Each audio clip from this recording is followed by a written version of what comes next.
Ashama harka fuunee kabajamtootaa fi jaalatamtoota hordoftoota Oromoo 360. Guyyaa har'aa sagantaa addaa tokko dargaggeessa addaa tokko qabadhee isiniif dhiyaadhee jira. Akkanatti yoo allaaltan fuulli isaatu kunoo nama addaati. Haga dhuma sagantaa kiyyaatti akkana hordoftan kabajaan isin affeera. Dargaggeessi na cinatti agartan kun dargaggeessa ganna dheeraa bakka jirurraa uummata isaatiif barreeffamaan sagalee ta'aa ture. Guyyaa har'aa qabadhee isiniif dhiyaadhee jira. Dargaggeessi na cinaa jiru kun eenyu jechuun keessaniin oolu.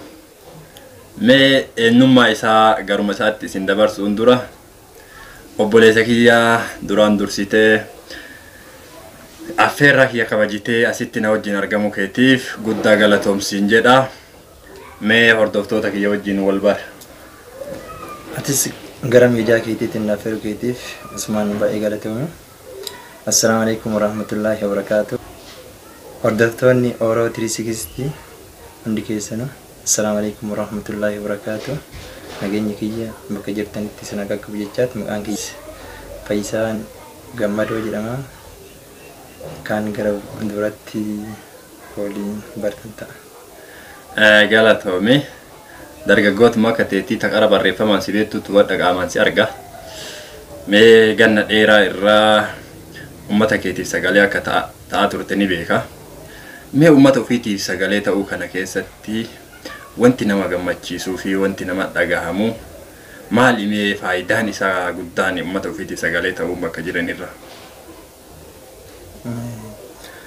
Bakka jiranitti uummata keetiif sagalee ta'uun namni tokko hanga lubbuun jirutti seenaa wanti dalageeti itti fuddeetu yoo bareedaadha.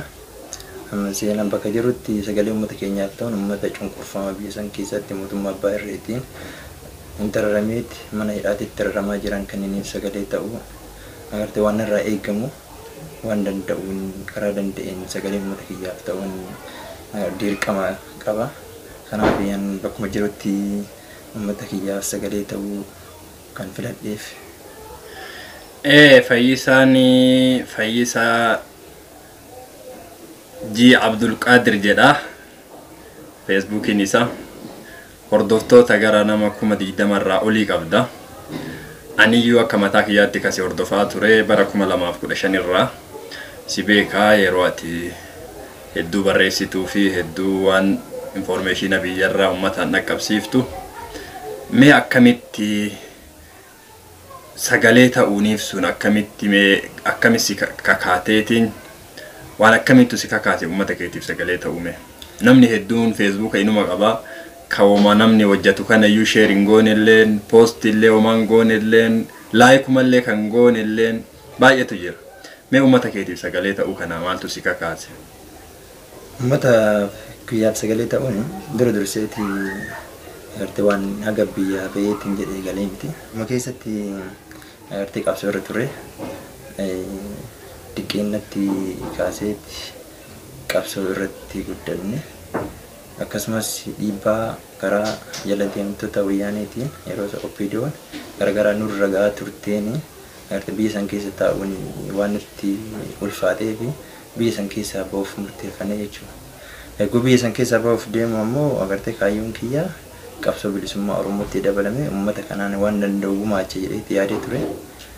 Yeroo biyya sanii bahetti akka isin hin taane iyyuu asitti karaa kamiin uummata kiyyaaf sagalee ta'uu qaba kan jiru agartee karaa Facebookaa kanaan sagalee uummata kiyyaaf ta'ee dhugaa biyya san keessatti uummanni Oromoo qabu dhugaa san ifatti baasuuf akkasitti murteeffannee jechuudha. Galatoomii.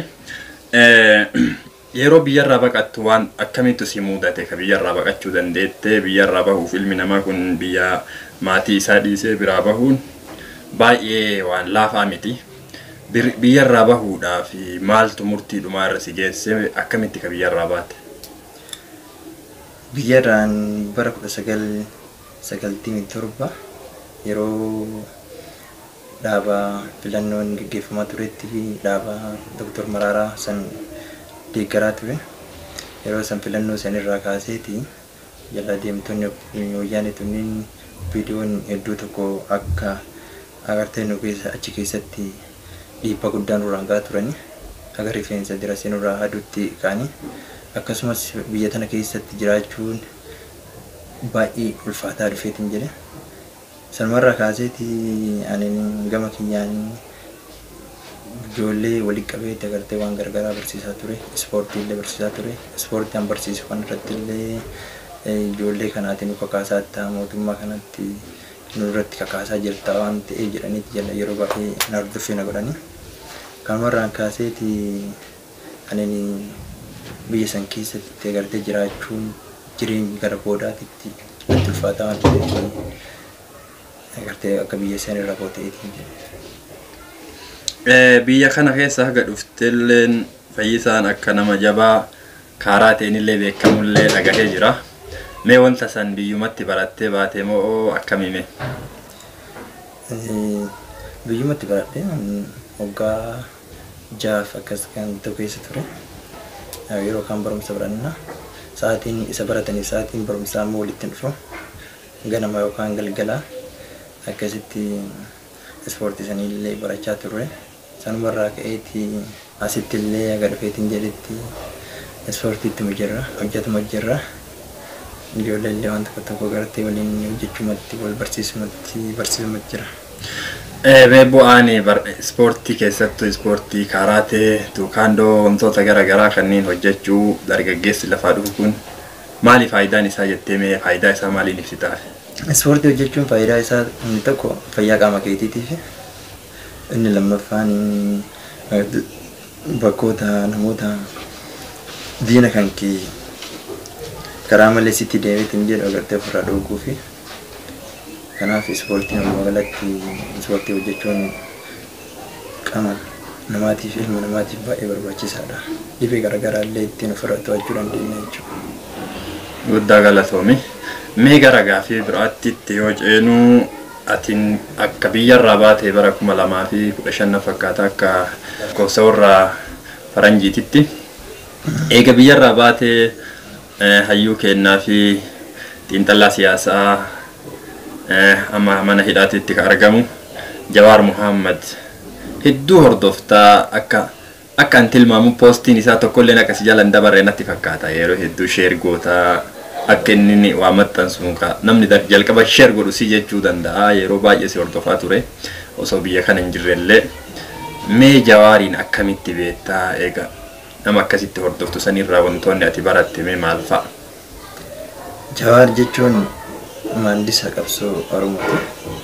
Namni karaa nutti agarsiisan jedhee namni uummata Oromoo bakka isaan jiranii tokko godheeti uummata kana dura mootummaan gargar bittimsee caccabsee bulchaa tureetiin jedhe uummata kana sagalee isaa walitti qabee tokko godhee qilleensa Oromiyaa bilisoomsee akka uummanni kun gabrummaa tana jalaa ba'u tokkummaadhaan ka'ee akka inni ba'u kan karaa nutti akeekeetiin jedhe Jawaar Muhammad. Jawaar jechuun anaa fi nama addaati. Nama addaa jechuun nama isaanii madaalu tokko illee hin jiru jechuudha. Jawaar abbaa keenya, abbaa qeerrooti, abbaa uummata Oromooti, nama karaa bilisummaa nu barsiisee nama wanti inni jedheetiin jedhe agartee dhiibbaa mootummaa irratti qabu nama laaptooppiidhaan agartee wayyaanii maqaleetti galcheetiin jedhe. Namni kun jabaa Oromooti, nama kana rabbiin nu haa baasu harka diinaati. Uummanni Oromoo bakkuma jiranii nama akka isaa kana waggaa 100 illee argachuu hin dandeenyu. Nama Jawaar Muhammadiin qabsoo jabaa gooneeti Jawaar Muhammad hidhaa irraa baafachuun gahee uummata Oromooti. Uummanni Oromoo haga inni nu abdatee fi haga inni nuuf hojjetee agartee gahuu hin jiranii jiru. Fakkeenyaatti yoo fudhannee naannoo Walaayitaatti paartiileen mormitoota isaanii hanga eegamaniitu jiran uummanni wareegameeti paartii mormitoota sanii mana hidhaa irraa baafachuu danda'anii. Akkasumas biyya alaa kana Gwaandaa fudhanneetti hin jenne boobiin namichi morkataan biyya san keessatti filannoo fi duula na filadhaa geggeessaa ture.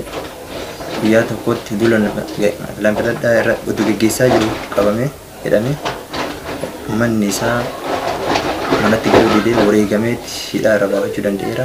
Nutis ummanni Oromoo Jawaariin lubbuu barbaachisu aarsaa kaffalanii Jawaariin Muhammadiin mana hidhaa irraa baafachuudha. Namni akka isaa takka hin argamullee argachuullee hin dandeenye. Galatoomii hedduu irraa dubbatte. Kabajamtoota ilmaan Oromoo akkuma obboleessi kiyya kun jedhe namni akka Jawaarii durallee Oromoon hin arganne ammallee hin qabdu boodallee haga jaarraa meeqa keessatti akka argattu hin beekne. Ammootu Jawaariin yeruma inni jiru kana yoo ufiif yoo jenne jechuu isaaf osoo hin taane Oromoo mataa kennaaf yoo jenne obboleessa kenna kana ka akka isaa ka akka Baqqalaa Arbaa ka akka Abdii Raggaasaa ka akka Hamzaa Booranaa warroota maandiisa qabsoo Oromoo ta'an kanniin murannee qabsoo teenna jabaannee isaan hidhaa baafachuu yoo dhabaanne kufaatii dura nu muudatee hin beeknetu nu muudachuu deema. Diinni hayyoota kana nu harkaa nyaate lamuu nu saalfachuuf hin deemu. Kana jabaannee akkuma obboleessi kiyya kun asii dubbate jabaannee hayyoota teenna akka hidhaa irraa baafannu qabsoo uf duuba deebii hin qabne godhuu qabaanna. Galatoomii atillee yaada kaafteefi mee ammaan tana mee haalli labsii xumura gabrummaa amma biyya keessa jalqabe kuni haga kaleef deengaddaatis sa'aatis hordofu jirta. Mee maal fakkaataa haalataan jalqaba isaa mee akkamitti sitti mul'ate?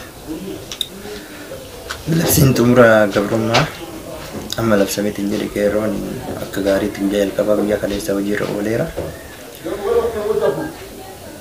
Labsiin kun labsiin uguraa fi lagannaa gabaa kun walumaa galatti yoo ilaalleetiin jenne mootummaa kana yeroo guddaa kan kutu keessa qabsoo lagannaati. Qabsoon lagannaa kun qabsoo moofuu miti biyyoon hedduu qabsoo ittiin milkaa'anidha.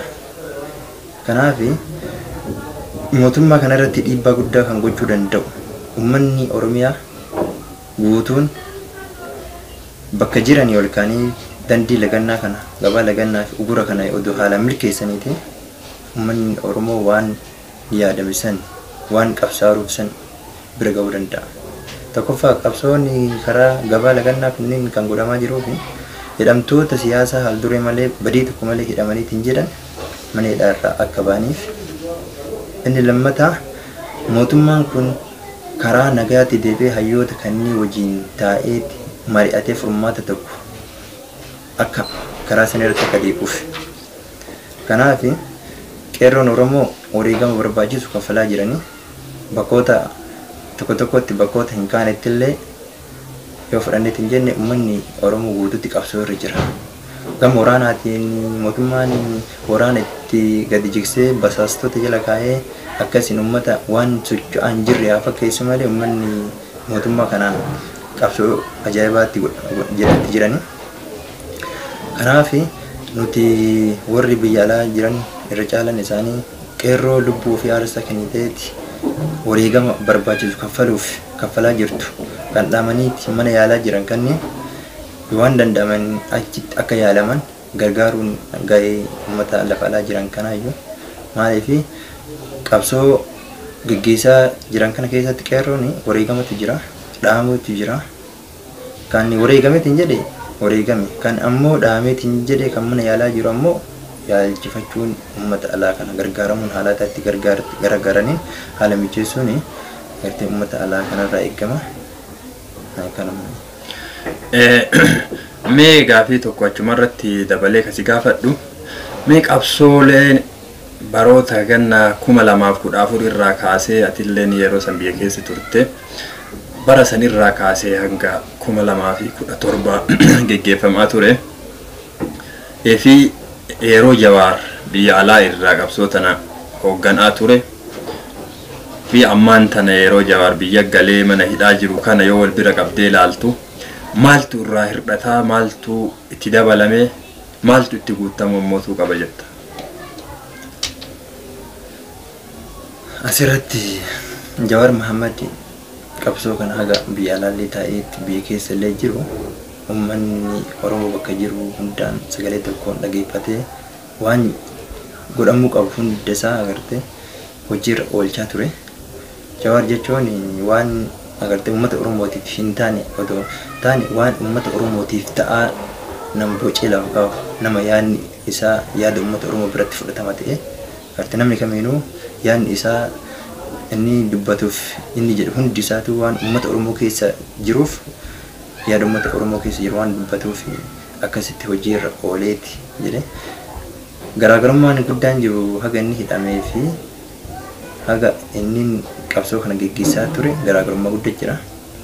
Garaagarummaan jiru tokko haga inni hidhameetiin jedhe uummanni Oromoo burjaajiitti xiqqootti seene akkuma mootummaan uummata Oromoo kana akka inni waggaa 100 lafaa hin kaanetti hin cabsa jedhee Abiy Ahmed jedhu kana hin cabsa jechuun isaa tokkoffaa Jawaar Mohaammed hidhuudha.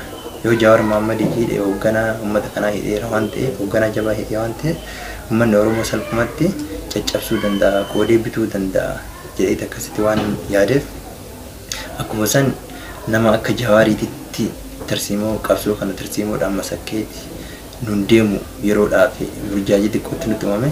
Haa ta'u garuu uummanni Oromoo hayyoottan jiran amma walitti dhufanii sagalee tokko hangisee akkanatti deemaniitiin jedhanii waan baay'ee namatti tolu. Kanas ta'uu hundaa uummanni Oromoo galma yaadeessan inumagaa waan barbaade agartee dukkanatti nammaatullee barii isaa oolu jedhama. Kanaaf uummanni Oromoo bakka jiru kanatti qabsoo irratti cimee waan uummanni Oromoo hayyoottan alaama dabarsaaran kan hunda isaa hojii tokkummaadhaan hojii irra oolchanii akkasii yoo itti deeman bakka yaada deebisuun inuma gaamaan mallee abdii kutuun nurraa hin barbaachisu. Uummanni Oromoo jabaachuu qaba, tokkummaa isaatiin cimuu qaba, waan jedhame waan danda'amu hundaa bakkuma jirutti hojjechuu qabanii.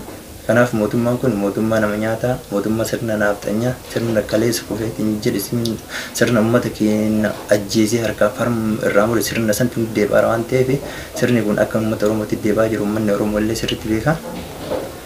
Kanaaf sirna kaleessaa kana amma akka nuti deebi'u namni tokkollee namni hayyamu hin jiru. Sirni kaleessaa nuti deebi'u wanti beeknuun keessaa tokko Haacaaluu Hundeessaa fakkeenyaaf gaafa ajjeefameetiin jedhe namni ajjeefame otoo beekamu hagadhaa seeratti dhiyaatee murtiin tokko irra hin geenye jechuudha. Oromoo mana hidhaatitti badii tokko malee hidhanii mana hidhaa keessatti dararaa mana hidhaa keessaa baasaatti ajjeesan ajaja naaftanyaatiin. Kanaaf kun sirni sun nu deebi'uu isaa kanarraa ilaalla. Inni biraa immoo qeerroon hiriira nagaa yoo baateetiin jette mataa dhahatee kan jedhu qaama mootummaa irraa labsii uummata Oromoo irra labseera. Kana jechuun diinummaa sirna naaftanyummaa kaleessaa sanii akka deebi'eeffatti mul'isaa jechuudha. Galatoomi mee gaafii tokkollee gaafii hedduu baay'ee namatti dhaga'amu tokko si gaafadha. Guyyamaa dheengaddaa kana obboleessa keenya tokko Asaffaa Kuushka jedhamu harka seeraa keessa osoo jiru manuma hidhaa keessaa fuudhanii walii gad naannessanii baaleetti hidhanii baaleerra kaasanii salaaleetti hidhanii guyyaa dheengaddaa ammootu ajjeefamee bosona keessatti darbamee jiru arganii. Mee wanti akkanaa kun Oromootti maal agarsiisa? Mee Oromoo maal yaadachiisa? Kana jechuun Asaffaa Kuush mucaa sabboonaadha. Ani duuti Haacaaluu Hundeessaatii fi duuti mucaa kana qeerroo kana hedduutu akka garaan nyaatte hedduutu mataa na waade onni kun gubee jechuudha. Maaliif namni tokko haga barbaade badii tokko yoo qabaatee yoo balleesseetiin jedhe seeratti dhiyaatee namni seera harka jiru tokko gabbaasanii halkan baasanii ajjeesu jechuun kun diinummaa hamaadha. Kana qaama mootummaatitti godhe ilma Oromoo waan ta'aniif. Mucaan kun qeerroon kun akka gootaatitti gumaa abbaa isaa barbaadee baafatee jira. Gootummaa isaa bakkaan gaatee jira. Sodaata akka malee akka ajjeesellee ifatti dubbatee himeera. Wanti nama gaddisiisu tokko maali? Mucaan kun qabanii haga jedhaniitiin jedhani ifaan ifatti waan jiru jaratti hime akka ajjeesellee akka gumaa abbaa baateellee sodaata akka malee itti hime. Inni hin duune goota waan ta'eef gooti hin duwwanni. Mucaan kun goota. Kanaaf ammoo warri isa ajjeeseetiin jedhe yartuun sodaattuun sirna abbootii naaftanyummaa gammachiisuuf jecha naaftanya gammachiisuuf jecha mucaa kana mana hidhaatii baasanii ajjeesanii jiranii sila otoo biyya laateetiin jedheeti duuti mucaa kana biyya guutuu raasee biyya guutuu kan kaasu ture. Garuu ammoo uummanni keenya waan kanarratti guddoo hanqinnatu jira. Maaliif nama akkanatti du'eetiin jedhe isa qofaa miti Matakkal irratti namoota 52 Oromoo ajjeesaniitiin jira. Oromoo 52 kana Facebook irratti malee namni gabbee jedheetti balaaleffateetiin jedhe hin jiru iyyuu. Guyyaa duraa Amaarraa akkana walii qabanii fixanii jedhanii gara Oromootti Oromoo shaniitti akkana godhee maal jedhaniiti haga dubbatan haga booyee boochisuu paarlaamaan biyyattii gaheetiin jedhe gartee lubbuun namaa akkasuma caalti jechuudha. Sirna kana eenyutu harka qaba? Sirna kana namni harka qabu ifa nafxanyaadha. Kanaafuu Abiy Ahmed gogaa Oromoo uffatee dhufe malee namni kun agartee Oromummaa isaa takka hin qabu jechuudha. Gaafa kiyyaan namni kun nama ummata Oromoo akka biyya dhibiiti yookaan immoo akka biraatti ilaalan waan ta'eef kanaaf uummanni Oromoo tokkummaadhaan ka'ee sirna nafxanyummaa kana gaafa ofirraa buqqisee qofa agartee nagaa argachuu danda'a malee kana booda sirni nafxanyaa kun lafa qabatee hidda jabeeffatee taanaan uummanni Oromoo agartee kana ol du'uuf deema kana ol aarsaa kafaluuf deemanii kanaaf ammoo uummanni Oromoo bakka jiranii ka'anii sirna nafxanyaa kana hundeen ofirraa buqqisu. Galatoomii adabal'aan nu kennite. Mee namni beektee biyyatti alaa tunniin hedduu fakkeenyaaf warra Awurooppaa jiru jira biyya diimokiraasiin badhaate biyya diinagdeen badhaate biyyoota akkanaa kana keessa jiru jira.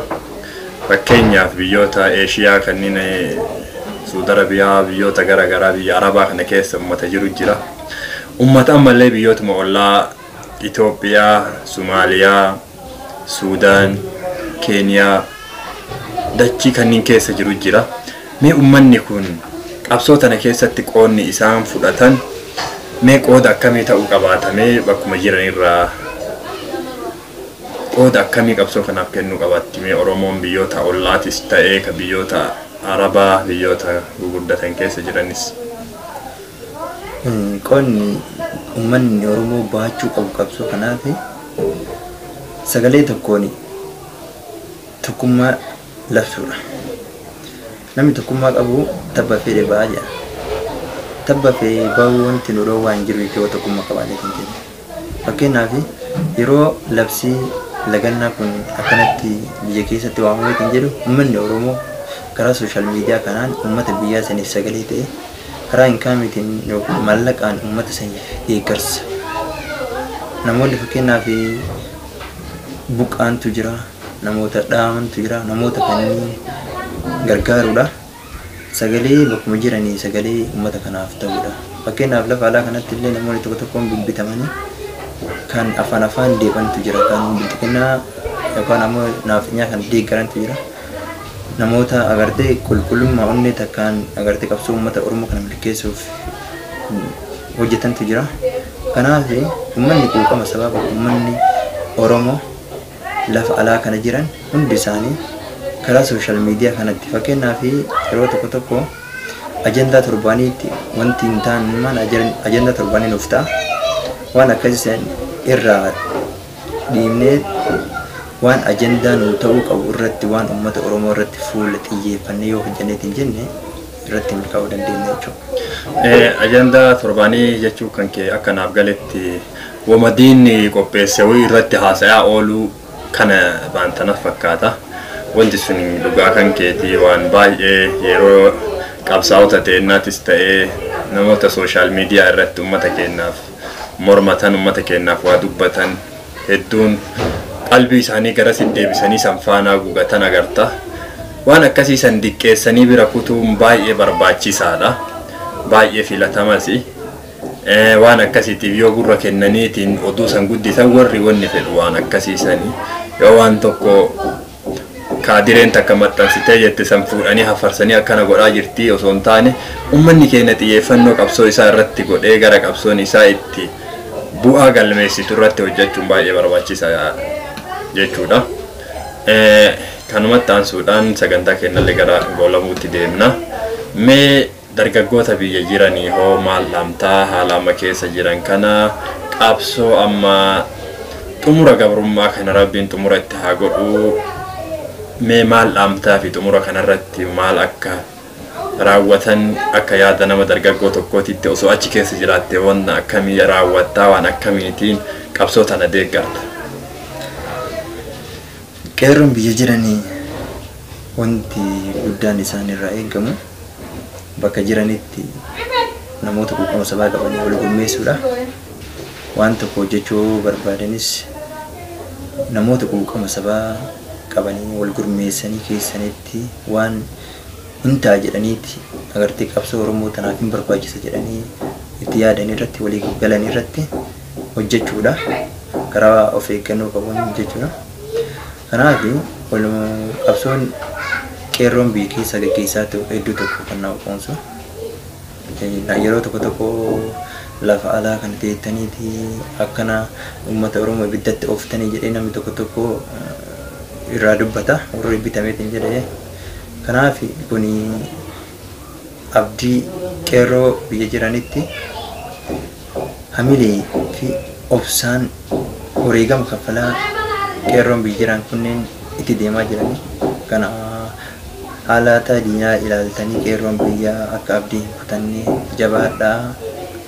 Qabsoon bilisummaan dhiigaan malee hin dhuftu iyyuu dhiiga kaffalutti jirtanii wareegama kaffalutti jirtanii.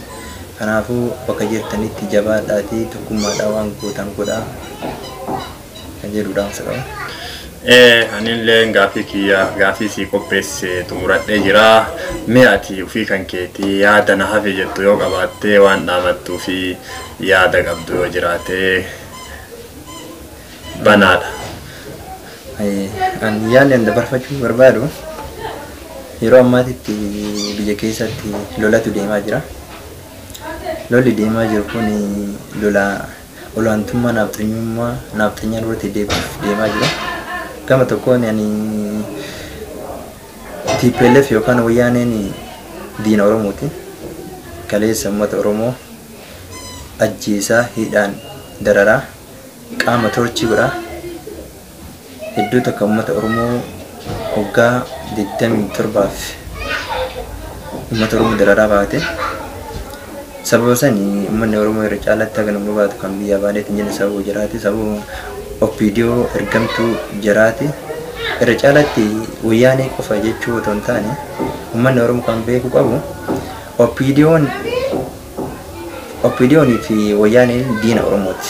Irra caala namni wayyaaneef karaa baneetiin jedhe namni uummata Oromoo hidhaaf akka ajjeefamuuf karaa baneetiin jedhe OPDO'dha. OPDO'n sun tamaadha jettu sana. Nama garaagarummaa hin qabdu iyyuu. Kanaaf lola amma deemaa jiru kana irratti wanti natti dhagahame tokko maal seetanii lolli Tigraay irratti bilxiqinnaan badde lola olaantummaa nafxanyaan irratti deebisuuf deema. Gama tokkoon akka ittiin ilaalu wayyaaneen erga uummanni Oromoo qabsaa'ee qeerroof Jawaar qabsaaniitti biyyatti galchanii booda galaniitti qe'ee ofii taa'u jiranii. Ummata kana cabsuudhaaf cabsee olaantummaa nafxanyummaa irratti deebisuudhaaf bilxiqinnaan waraana ofii asitti guutee ficiisaa jirte. Kanaaf waraanni kun ilmaan Oromoo waraana ilaallatu miti. Fakkeenyaaf humni addaa Oromiyaa fudhanneetiin jennu humni addaa Oromiyaa kun ilmaan Oromoo baay'een achi deemanii achitti wareegamanii jiran. Wareegamni isaa wareegama barbaachisu otoo hin taane wareegama wanta akka bu'aa hin qabne kan maqaa hin qabne kan agartee bu'aa takka uummata Oromootiif hin qabne jechuudha. Kanaaf wareegama akkanaa kan uummanni Oromoo yoo danda'an gara bosonaatti deemanii uummata Oromoo fi qabsaa'u yoo dadhabaniitiin jedhan mootummaa kana keessaa gara mala dhaatanii bahuudha malee achi deemaniiti lafa Amaaraa deebisuuf ristii abbaa keenyaa itti ristii isaanii deebisuudhaaf olaantummaa baandiraa alaabaa nafxanyaa takaleessa harkaaf harma jala muramnee dhiitamneetiin jedhanitti deebisuudhaaf deeman kun achirratti poolisii humna addaa Oromiyaa illee of ilaaluu qabanii. Kan biraa ammoo TPLF yookaan wayyaaneen ammoo federaalizimitti amanti. Mootummaan kun wanti kanaan lola guddaa jira kanaa waliin itti banee hagammaa guyyaa 2 jedheeti guyyaa 15 walitti fudhatee jiruu fi lola kana otoo cabseetiin jedheeti uummata Oromoo kana as deebi'ee maal godhu fedha uummata Oromoo kana agartee waraanaan itti labsee waraanaan bulchuufidha. Wayyaaneen cabde taanaan uummanni Oromoo gabaabumatti hoggana isaallee dhabuuf deema. Hayyoota Oromoo baay'ee itti dhabamuuf deema. Kanaaf ummatti wayyaanee TPLF ummanni Oromoo gama waan biraatiin dadhabu agartee waan biraatiin yoo dadhabillee akka lola isaanii jidduu hin seenne. Kana galatoomii yaada baay'ee bareedaa fi baay'ee yeroo wal qabatu kaafte. Dhuguma wanti kun hayyoonni garaagaraallee yeroo baay'ee irraa dubbataa turanii lolli kun lola Oromoon ilaallannee fi lola hiikaa siyaasaallee Oromoof hin qabne diinni kee lamaan yoo wal dhaywati jidduu tana keessatti faayidaa kan kee qofa barbaadachuutu si baasaa jechuudha yaa Oromoo.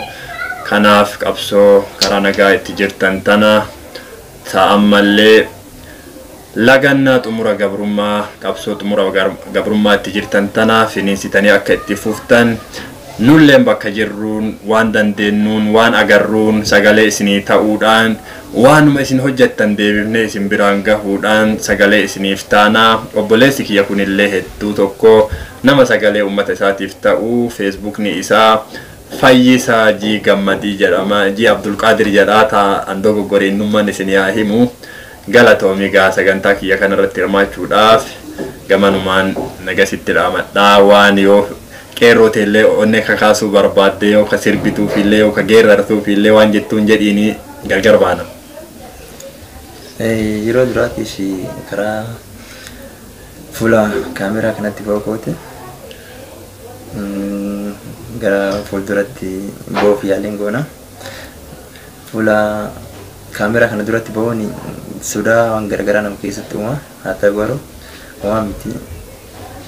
Kanaaf jabaadhaa bakka jirtanitti uummanni Oromoo qeerroon Oromoo bakka jirtanitti jabaadhaa abdii kutatinaa. Qabsoon kun wareegama baay'ee gaafata, aarsaa baay'ee gaafata. Uummanni Oromoo bakka yaadi sana gahuudhaaf halkanii guyyaa rafuun qabu irratti hojjechuu qaba. Qeerroof qarree qofatti dhiyeessuu hin taane hawwannii fi abbootiin bakka jirtanitti qabsoo kanaaf gumaacha godhuu qabdanii tokkummaadhaan kaaneeti akka irraa aannu Rabbiin nu gargaaru. Baacoota akka tokko kana jetti baacoo oduu durii jechuudha. Oduu durii takka isiniif hima. Jeedalaa fi bineensa turani. Jeedalaa fi bineensi re'ee walitti horsiifatan. Jeedalli ilmoota akka qabdi, re'ee dhaltuu takka qabdi. Bineensi re'ee kormaa qaba. Amma isaan maal godhan? Kochoo re'een tana tissan. Wal koree jechuudha. Kochoo taraa jechuudha. Yeroo kana jeedalli yeroo baateeti re'een tana tiksitee galtu garaa ishii quuftee galti. Bineensi tiksaatuma oolee garaa beela oolee gala. Amma guyyaa tokko bineensi jeedalaani jeedu kan talaayyuka maal nyaattee akkana garaa quuftee galtaa jedhee gaafate. An binu kan talaayyukaani mukaa mukunnoo nyaadhe re'eeti irratti areerradhe garaa quufee galaa jetteen. Amma aaree guyyaa isiin jeedalli taraa kochoo jeedalaa bineensi faana deemiiti isii odaa kurtii nyaattu arga. Jeedu kan talaayyuka mee odaa kana naaf jissi jennaan jissiteeti hin nyaate. Ishiinis gadaabuu teekee ishiillee nyaate. Amma yeroo kanatti re'een oofatee gara manatti hin gale. Yeroo gara manatti hin galu ilmoon jeedalaa binu kan talaayyuka maayite haatiiti jennaan haadha tan ta'e nyaadhee jedheen. Amma ishii teetee hin booti. Otoo boottu torban takkatti fudhate. Yeroo kanatti maal jeedu kan talaayyuka maa boottaa jennaan akkanumaanii jettee. Jeedu kan talaayyuka ijji kan keessii diimateera maaliin akka diimifattee jedhee gaafateen. Ani binu kan talaayyuka ani ija kana wanti diimifadheeni mutaa'oo isee ibidda keessa kaa'ee asii waraanee asiin fullaase. Tanallee asii waraanee asiin fullaase akkasii diimifadhe jetteen. Jeedu kan talaayyuka anaafillee diimisi naaf bareechisii jedheen. Hayyee ansii bareechisaa ta'e yoo si dhukkube a'an jedhini daadda jedhi jetteen.